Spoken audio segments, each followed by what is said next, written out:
So today's an interesting case. This is Jeff Wittek, and a lot of you out there know who he is. He injured his face a number of years ago doing a silly stunt, and there's certain people at fault regardless of the backstory. The bottom line is his eye was never quite repaired right. So he had an orbital floor and medial wall blowout fracture, meaning he got hit here, it broke his face, and the inside of his orbit blew out, which is what normally happens when there's too much pressure, so your eyeball gets preserved. Well, he had it repaired elsewhere and touched up multiple times. The last surgery actually that I did with him, we attempted to correct it with bone paste. So he didn't really want any foreign material in there. That was kind of his wish. So we used this bone paste. It works quite well and it's structural. The problem though is we're about 3 months out from the previous surgery, maybe longer now, and he didn't react well to the bone paste. He swelled from it. I don't know if it's an allergic reaction or what, but I've never seen it happen before. So his whole eye is super puffy and it's been like that and it hasn't settled. So we've given it enough time. If we gave it a year, it probably would settle, but no one wants to wait a year. And his eye is still off because of the swelling. So now I'm gonna go back in.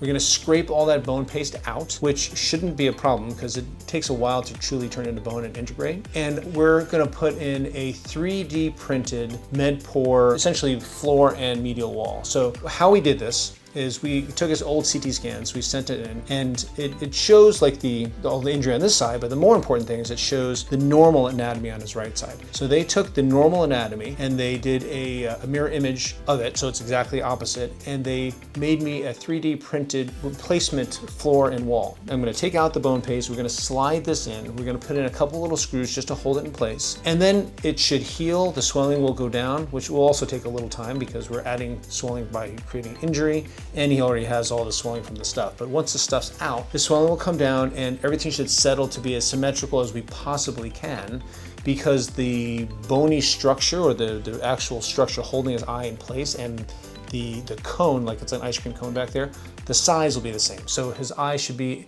as close to the same position as his normal side as we possibly can achieve. He's staying with us. He's gonna do hyperbaric and some of the other things like cryo and red light therapy while he's here, just to maximize healing. He's like done messing around. He wants this to be the last one, make it, to heal the best he possibly can. We're gonna throw everything we can at him to get him to heal fast and the best we can get him to heal. So we're using everything we know to get him to heal the best possible and not relying just on his body and time.